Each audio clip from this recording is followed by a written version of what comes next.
mina mineral. Vale deságua no rio.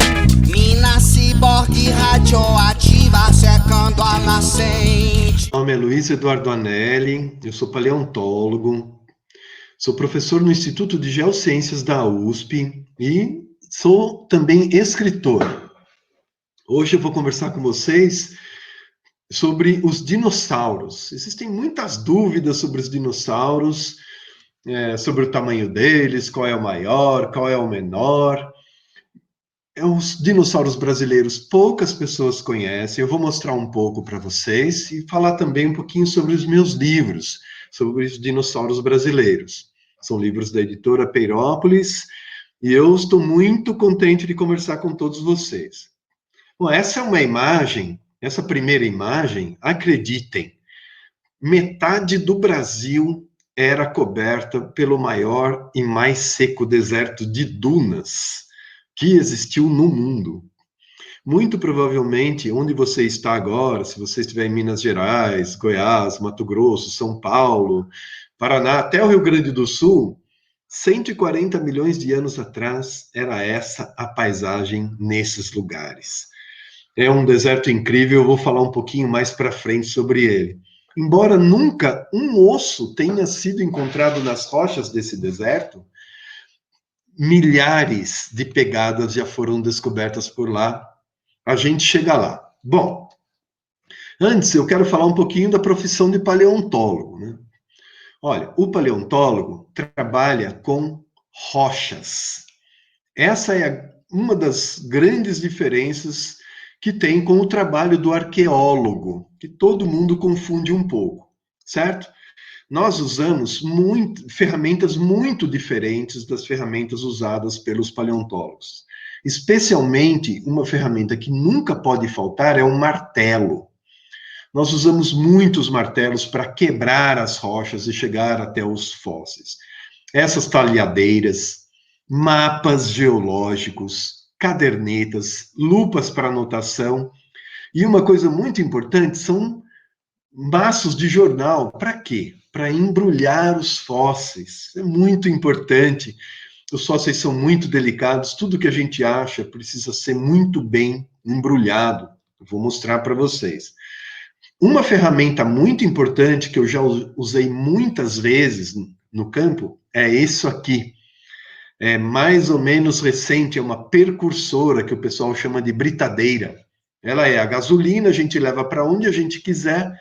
E em vez de dar 200 marteladas, a gente usa por 10 minutos essa percursora e ela quebra a rocha para a gente. Esse, por exemplo, é um tipo de ferramenta que os arqueólogos nunca usam, certo? Então, o paleontólogo trabalha sempre na rocha. Essa é uma grande diferença. Olha só depois que o fóssil é escavado, olha a percursora lá atrás. Muita rocha é removida e os ossos aparecem, que nós começamos a usar ferramentas mais finas, mais delicadas, como pincéis, talhadeirinhas menores, para que os ossos sejam então expostos. Bom, mas o trabalho não termina aí, porque como é que nós vamos levar um esqueleto lá para a universidade, para trabalhar com ele? Porque isso aí é só uma parte do trabalho. Bom, uma coisa que se faz é a seguinte: primeiro, em torno do fóssil que a gente encontrou, a gente cava um buraco. Depois, nós pegamos tecidos, bandagens, misturamos com gesso e fazemos uma cobertura de gesso em volta desse bloco com os ossos. Isso que vai dar firmeza ali para que esse bloco não desmonte ao longo do caminho até a universidade.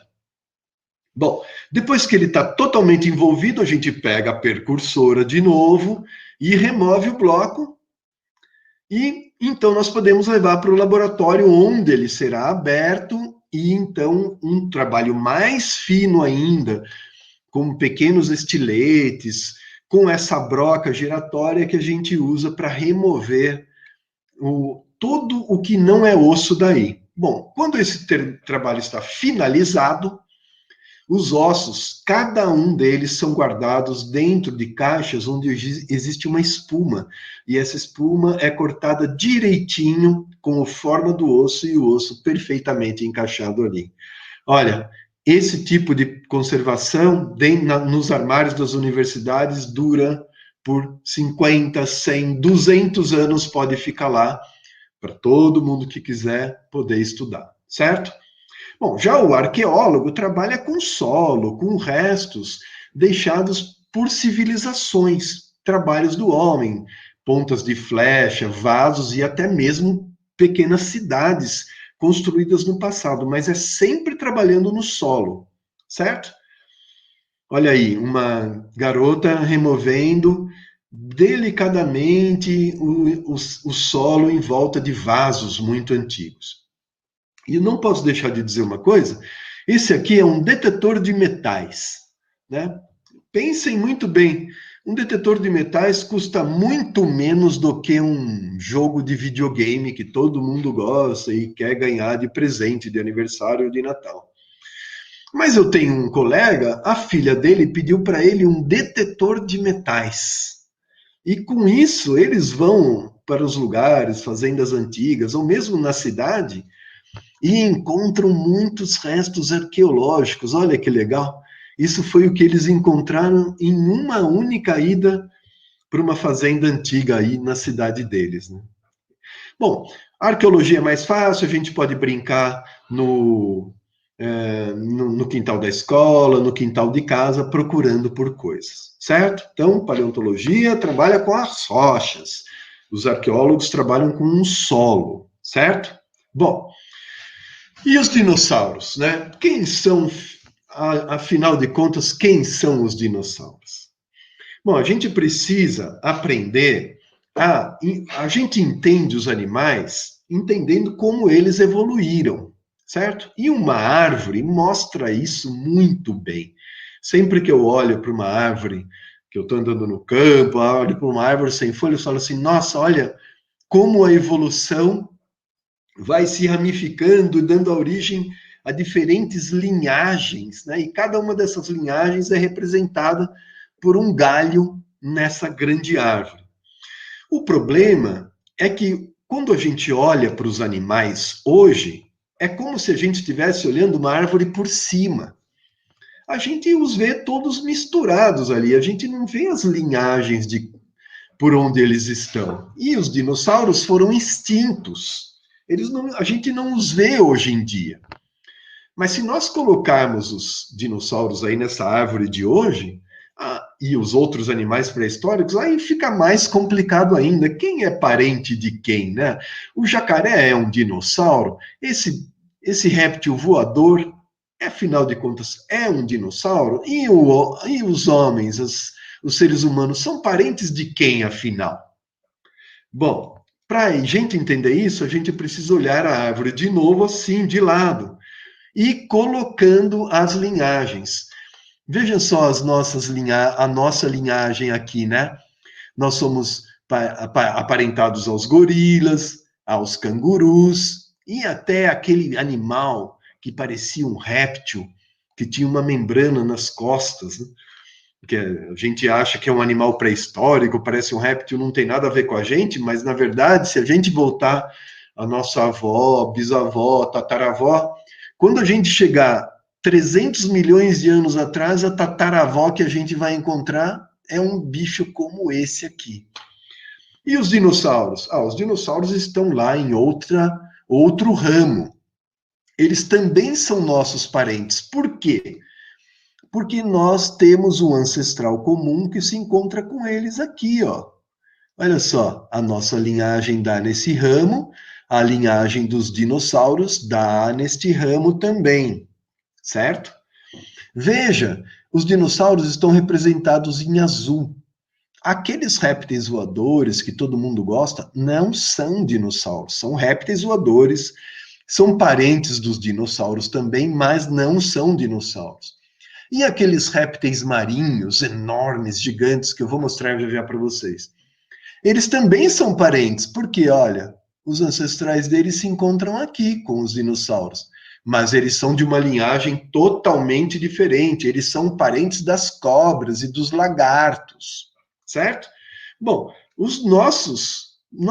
todos esses animais nasceram de um pequenino lagartinho que viveu cerca de 350 milhões de anos atrás, quando os animais começaram a colocar ovos sobre os continentes. E se a gente for descendo, a gente vai encontrando tataravós até não acabar mais. Quando os nossos tataravós, 400 milhões de anos atrás, eram peixes. Então, veja, na árvore, todo mundo é parente. A questão é se é um parente próximo da gente, como um gorila e um canguru, ou um parente mais distante, como os dinossauros, certo? Se a gente descer nessa árvore aqui até bilhões de anos, nós vamos ver que nós somos aparentados até mesmo com as bactérias. Então é muito importante a gente aprender a entender os animais numa grande árvore, né? Aqui ela está aqui de novo, é como os cientistas olham para essas árvores, e olha lá os dinossauros. São um grupinho de répteis, estão vendo os répteis aqui? Aqui, a linhagem que deu origem a nós é uma linhagem que é chamada de sinápsida, deu origem a nós, e aqui a outra linhagem que deu origem aos répteis.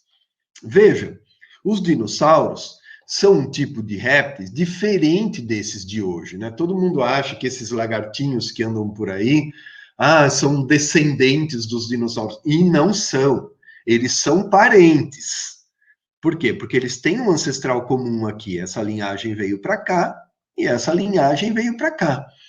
E aqueles répteis marinhos gigantes, mosassauros, plesiosauros, todo mundo acha que é dinossauro marinho e não é. Eles são parentes dos lagartos de hoje. É um outro tipo de réptil. Os dinossauros são répteis chamados arcossauros. Os únicos répteis hoje que são parentes dos dinossauros são os crocodilos. As tartarugas são mais próximas dos dinossauros. E as aves, olha só, as aves são répteis. Elas nasceram de pequenos dinossauros que aprenderam a usar as penas para voar. Se você pegar a bisavó do papagaio, a tataravó, um dia nós vamos encontrar um dinossauro. E se a gente continuar, nós vamos achar um bisavô dos dinossauros, tataravó das aves, que são os répteis, certo? Bom, outra coisa muito importante é que essa história aconteceu ao longo de milhões e milhões de anos, né? Está vendo aqui, 250 milhões, 234 milhões, que é quando os primeiros dinossauros aparecem. 200 milhões, 65 milhões, quando a maioria dos dinossauros é extinta, aqui. E tudo isso, durante todo esse tempo, muitos asteroides se chocaram com a Terra. E muitos vulcões entraram em erupção. Então, foi um tempo dos dinossauros, foi um tempo muito, muito estressante, com muitos vulcões em atividade, com muitos impactos de asteroides. E sabe o que representam esses grandes vulcões acontecendo na época dos dinossauros? Isso aqui, Os continentes estavam se abrindo, e quando os continentes se abrem, acontecem enormes vulcanismos. Os dinossauros começam, quando os dinossauros nascem, os primeiros, existe um único supercontinente, que é o Pangeia. Depois ele se divide em dois, olha só, e depois, até o final da era dos dinossauros, eles se dividem num monte de continentes. Tudo isso representam grandes vulcões acontecendo.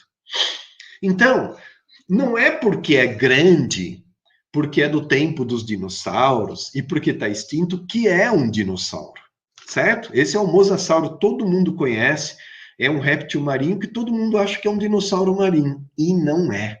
Os dinossauros, acreditem, nunca foram viver no mar, nunca. Eles sempre foram animais terrestres. Olha só, os mosassauros eram mesmo gigantes, mas acredite, são parentes das cobras.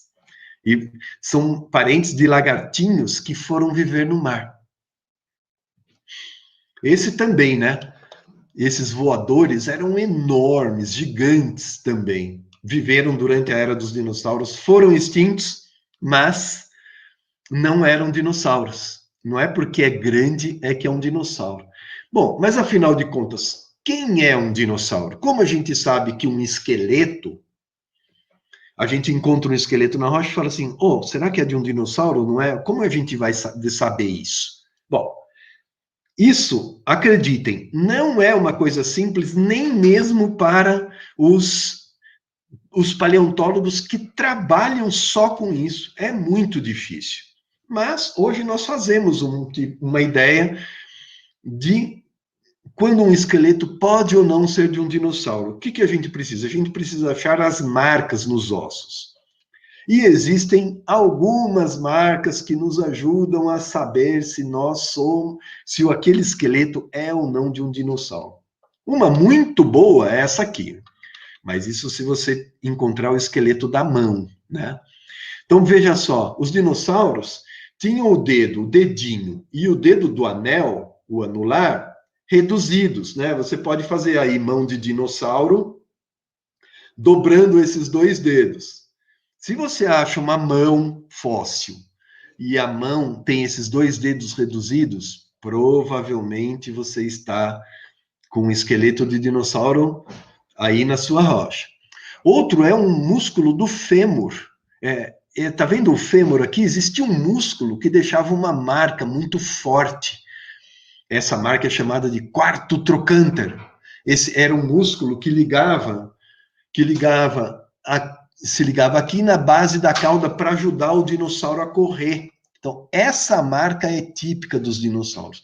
Outra marca típica, clássica dos dinossauros, está aqui nos ossos da cintura, que nós também temos, né? Esses três ossos, o ilho, o pubis e o isquio. Nos dinossauros, esses ossos não fechavam, deixavam uma cavidade aqui, chamada acetábulo. Então é isso.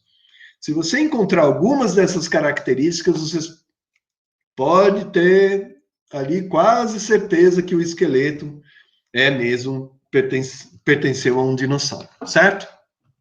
Bom, outra coisa muito importante quando a gente vai estudar os dinossauros é conhecer o tempo geológico, né? Não dá para estudar dinossauro, gente, se a gente não conhece aquelas árvores, a anatomia deles e o tempo geológico também é muito importante.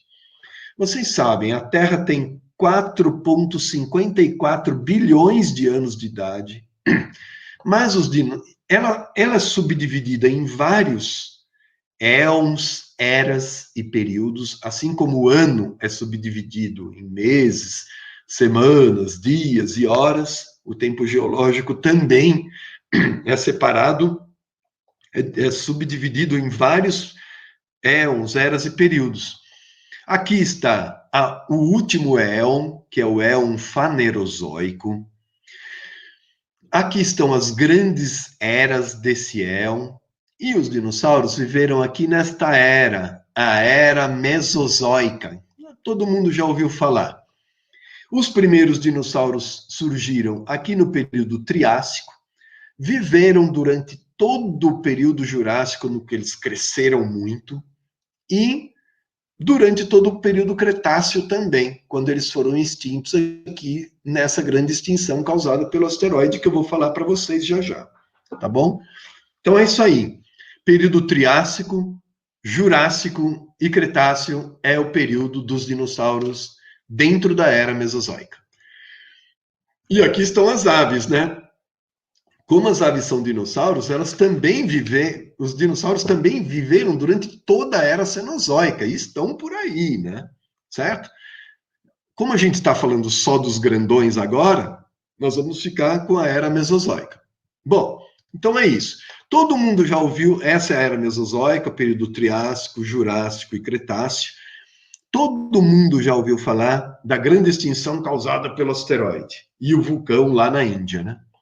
Mas saibam que a era dos dinossauros começou também com um asteroide que caiu no Brasil, e a cratera existe até hoje. Vocês podem procurar no Google a cratera de Araguainha.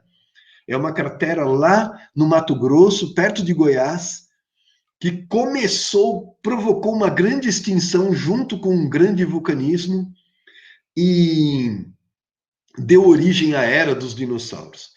Os dinossauros surgem no período Triássico no Brasil. O final do Triássico, como termina? Claro, com um grande vulcão e uma queda de um asteroide. Começa o período Jurássico, quando eles crescem muito e se tornam aqueles gigantes que a gente gosta.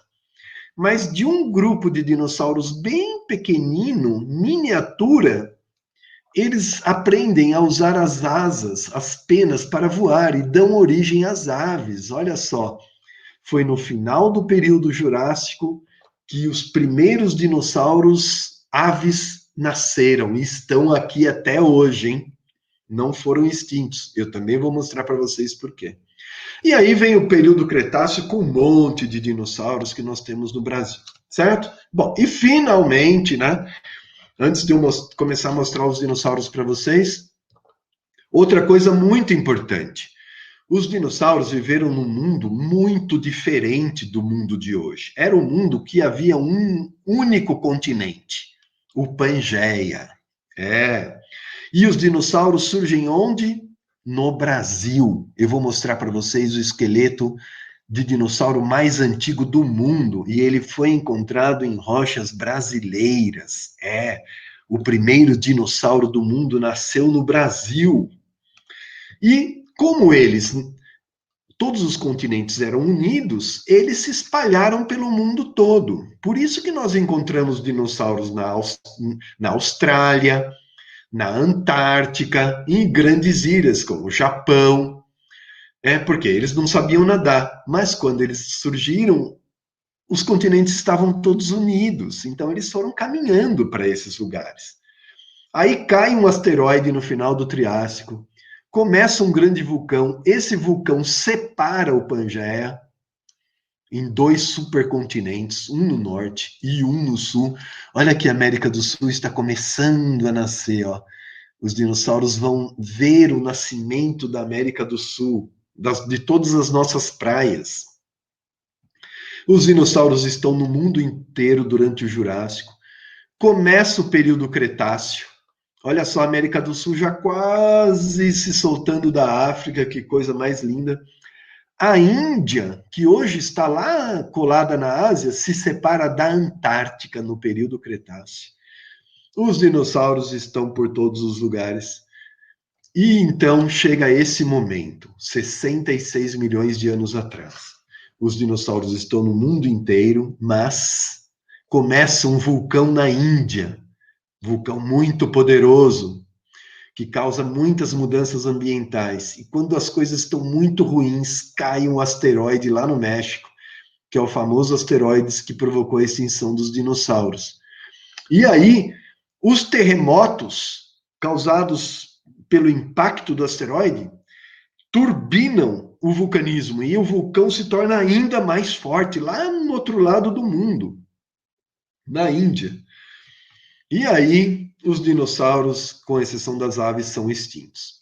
Bom, mas vamos lá. Olha aí quantos dinossauros nós temos no Brasil. Nós temos praticamente todos os tipos de dinossauros. Os dinossauros ornitísquios, que são aqueles que possuem carapaças nas costas, são animais herbívoros, existiam aqueles com cristas enormes. Temos os dinossauros pescoçudos, muitos, muito grandes até, com 25 metros de comprimento. E, claro, temos os dinossauros carnívoros, aqueles que todo mundo gosta, que aparecem nos filmes, né? Aqueles bípedes caçadores enormes. Temos muitos desses dinossauros no Brasil. E olha aqui, como é importante a gente conhecer as árvores genealógicas dos dinossauros, por quê? É assim que nós vemos, foi de um grupinho de dinossauros carnívoros que nasceram as aves. Então, podem crer, vocês têm ovo de dinossauro na geladeira de casa. Essas aves que vocês ouvem cantando por aí, que estão por todos os lugares, são dinossauros verdadeiros. Não é porque eles aprenderam a voar e que eles são pequenos, que eles existem, que eles não são dinossauros, né? Ninguém acha estranho quando a gente fala assim, o morcego é um mamífero, né? O morcego é um mamífero voador, é verdade. Agora, as aves são dinossauros voadores, e elas sobreviveram à extinção. Então, nós temos que aprender a conhecer os dinossauros no tempo também. Então está aí, dinossauros do período Triássico, dinossauros do período Jurássico, que nós só temos um, e um monte de dinossauros do período Cretáceo, certo? Onde a gente encontra dinossauros no Brasil? A gente encontra no Rio Grande do Sul, no estado de São Paulo, Minas Gerais, Mato Grosso, no Ceará, na Paraíba e no Maranhão. Sempre onde existem rochas da idade dos dinossauros. Isso não quer dizer que eles não existiram nesses lugares. Eles existiram em todo o Brasil. O que acontece é que eles não ficaram guardados nas rochas de todos os lugares. E é assim no mundo inteiro, né? Se você mora fora desses lugares, aqui perto de São Paulo, aqui no Tocantins, Mato Grosso, desses lugares, você pode cavar, você não tem rocha do tempo dos dinossauros aí. Você vai sair do outro lado do mundo, lá no Japão, e não vai achar dinossauro, por quê? Simplesmente porque as rochas com dinossauros não existem nessas regiões, certo?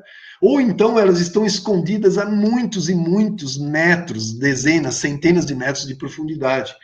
E a gente não consegue chegar nessas rochas, certo? Bom, todos os dinossauros brasileiros estão representados nesses meus 2 livros, publicados pela editora Peirópolis, que é o Dinos do Brasil e os Novos Dinos do Brasil. Com esses 2 livros, vocês conhecem todos os dinossauros que existiram por aqui. Bom, um deles, que é muito famoso, é o Stauricossauro priscei. Este é simplesmente o dinossauro mais antigo do mundo.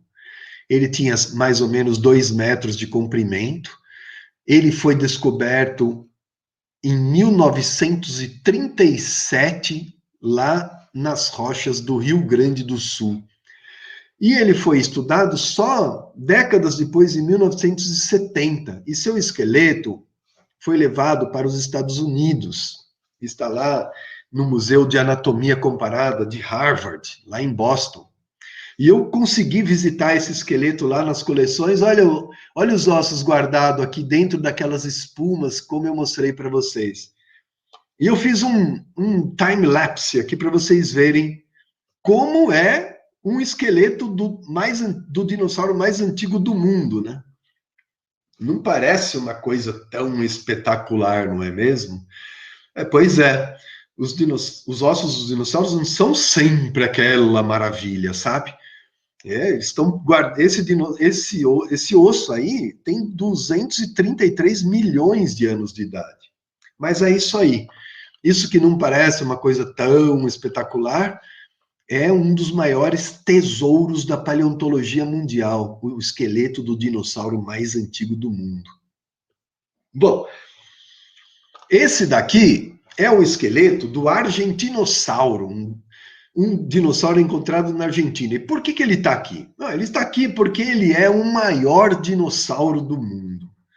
Ele é quase 2 vezes maior que o maior dinossauro brasileiro. Mas existe uma questão que todo mundo me pergunta, que é o seguinte: que tamanho era o ovo do Argentinossauro? Né? Será? Olha só, eu aqui do lado sou do tamanho, quase o tamanho dos dedos dele. Será que ele colocava um ovo do tamanho de um Fusca, né? Do tamanho de uma máquina de lavar roupa? Que tamanho era o ovo do Argentinossauro? Aí eu fiz um desenho aqui para mostrar para vocês. Olha só o tamanho do ovo do Argentinossauro. Os dinossauros enormes, não podiam pôr ovos gigantes, por quê? Porque os ovos gigantes, para o ovo ser muito grande, ele precisa ter uma casca muito grossa.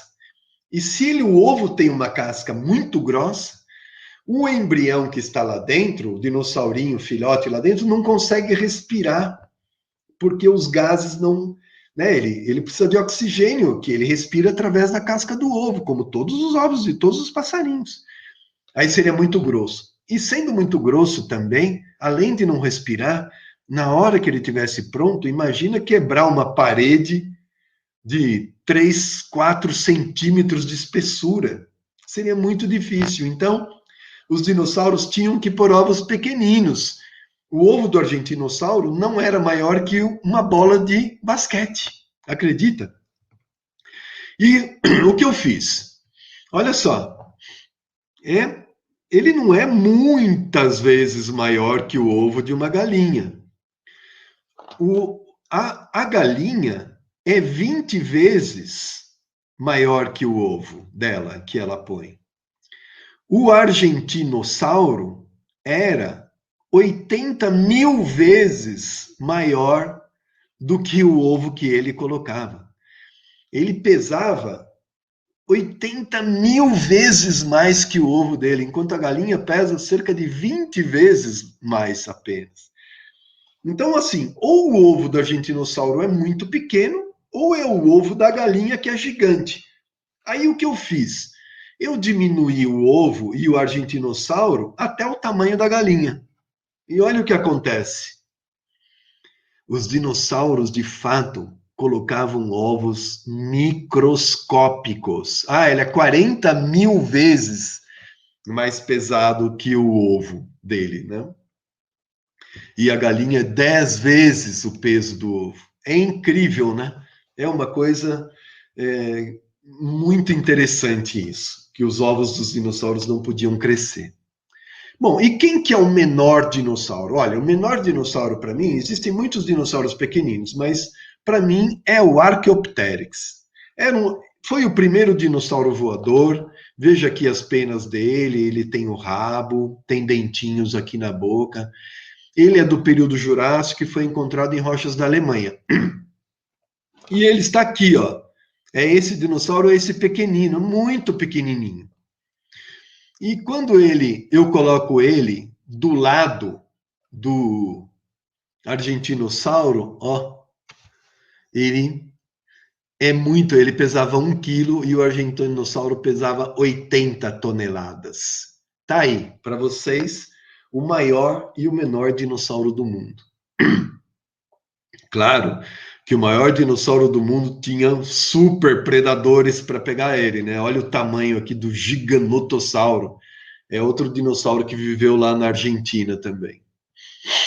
Esse, né, só para que vocês saibam, foi o nosso maior, um dos maiores dinossauros, o segundo maior dinossauro que existiu no Brasil, 80 milhões de anos atrás, é o Austroposeidon. Alguém já ouviu falar? Pois é, está nos livros, né, os novos dinos do Brasil. Eu ainda vou mostrar para vocês o maior dinossauro brasileiro, que é o Uberaba-Titã. Esse aqui foi encontrado no estado de São Paulo, o esqueleto dele. É o Austroposeidon. E, como eu prometi, né? Boa parte do Brasil estava coberta por um imenso deserto, onde a gente nunca encontrou um osso, mas já encontramos milhares de pegadas de dinossauro. Isso é muito legal. Olha só, a inclinação da duna, e aqui hoje ainda a gente vê a inclinação das dunas nas rochas. Olha só, professores, que coisa super interessante. E as pegadas aparecem aqui nessas superfícies. A gente vai lá com o martelo, tira essas placas e pode encontrar as pegadas. E não tem só pegadas de dinossauros, tem pegadas de mamíferos. Essa é de um grande dinossauro, é bem grandona, olha a caneta aqui. Essa é de um mamífero e essa aqui é de um dinossauro também. Tem pegadas de besouros, pegadas de escorpiões. E aqui é pegada de um dinossaurinho, tá vendo como ele é do tamanho menor que a tampa da caneta. Olha, um dinossaurinho, acho que era do tamanho de uma pombinha. Acho que talvez fosse um menor dinossauro do mundo que estava vivendo por aí. E aqui de um mamífero, aqui de um outro mamífero menor também. É um tesouro brasileiro essas rochas. Essas rochas estão todos no museu na cidade de São Carlos, o museu com maior quantidade de pegadas de dinossauros no Brasil. Tentem visitar esse museu. Mas ainda existe uma outra marca na rocha desse deserto, que é essa marca aqui. E os paleontólogos quebraram a cabeça para descobrir o que era e descobriram. Ela foi feita por um dinossauro grandão. Ó, 1, 2, 3, 4, 5, 6, 7, 8, quase 9 metros de comprimento, que deixou essas pegadas. E fazendo vários experimentos, jogando água numa monte de areia inclinada, os paleontólogos produziram uma marca idêntica à marca que eles encontraram na rocha de 140 milhões de anos. E sabem que grandes aves possuem um tipo de bexiga improvisada onde guardam o xixi e fazem um xixi líquido, né? Não é como as outras aves menores que soltam uma massa sólida e a ureia seca, aquela marquinha branca do lado daquela massa mais escura. Jogam o cocô e o xixi são misturados. Os dinossauros faziam xixi e aquela é a única marca de um xixi de dinossauro que a gente pode ver no mundo, dentro de um museu. Não é super legal? A marca de um xixi de dinossauro. E finalmente, lembra que eu falei para vocês que teve um vulcanismo na Índia? Isso, o que aconteceu? Isso mudou, esse vulcanismo mudou o clima no mundo inteiro. E aqui no Brasil tinham furacões, tornados e pegavam os dinossauros, olha só. Isso é mais ou menos, isso é quando começou aquele vulcanismo há 67 milhões de anos. Aqui está o Uberaba Titã, o maior dinossauro brasileiro com 27 metros de comprimento. O Australoposeidon é 2 metros menor, com 25 metros. E quando a coisa já estava bem ruim no mundo inteiro, vem um asteroide. E olha, quando um asteroide de 1 trilhão de toneladas, 10 quilômetros de largura e a 70 mil quilômetros por hora, se choca com o mar, olha, só coisa ruim acontece. E isso aconteceu 66 milhões de anos atrás. E quando isso acontece, só coisa ruim acontece. Veja só aqui, ó, a onda de choque. Eram ventos mais rápidos que a velocidade do som, destruindo tudo que encontrava pela frente. Olha isso aqui, são tsunamis, são ondas que chegavam a 100 metros de altura. Essas duas coisas, essa onda de choque, esses ventos super velozes e os tsunamis mataram bilhões de animais logo no começo, logo nos primeiros minutos. Muitos dinossauros morreram afogados por causa dessas ondas gigantes que invadiram os continentes. E com aqueles ventos super fortes, né? Mas, quando o asteroide cai, ele também, lembra que eu falei para vocês, torna o vulcanismo ainda mais poderoso. Por quê? Porque as ondas sísmicas, os terremotos, se propagam pela crosta terrestre e produzem fissuras ainda maiores em lugares muito distantes da Terra. E aí o vulcanismo se torna mais forte e começa a lançar uma grande quantidade de fuligem, fumaça para a atmosfera. E isso ainda não foi o pior. O pior que aconteceu é isso aqui, ó. Estão vendo esse material aqui? Tem tanta força do impacto, que muito material vai para o espaço e começa a rodar por toda a Terra. E vocês sabem que tudo que vai para o espaço volta. E quando aquela chuva de rocha começou, incendiou as florestas do mundo. E toda aquela fumaça, mais as fumaças do vulcão, dos vulcões, produziram uma escuridão. E essa escuridão impediu que as plantas sobrevivessem, produzindo alimento para os animais. E por isso os dinossauros herbívoros morreram. E os dinossauros carnívoros não tinham o que comer, morreram também. Morreram, essa foi a grande extinção, morreram por causa da escuridão. Foi o pior dia do mundo. Não só na história dos dinossauros, mas o pior dia que a Terra já experimentou. Mas, como eu disse para vocês, as aves sobreviveram, né? Olha só, alguns meses depois, ou anos depois, o céu voltou a ficar azul, ainda tinha esqueletos de dinossauros por aí, mas as aves sobreviveram. Por quê? Por causa de 3 coisas. Primeiro, elas sabiam voar. Então, dava para ir para lá e para cá procurar alimento. Segundo, elas eram pequenas, então elas não precisavam de muito alimento. E terceiro, elas tinham um bico. E o bico as ajudou a procurar por sementes que ficavam guardadas dentro do solo.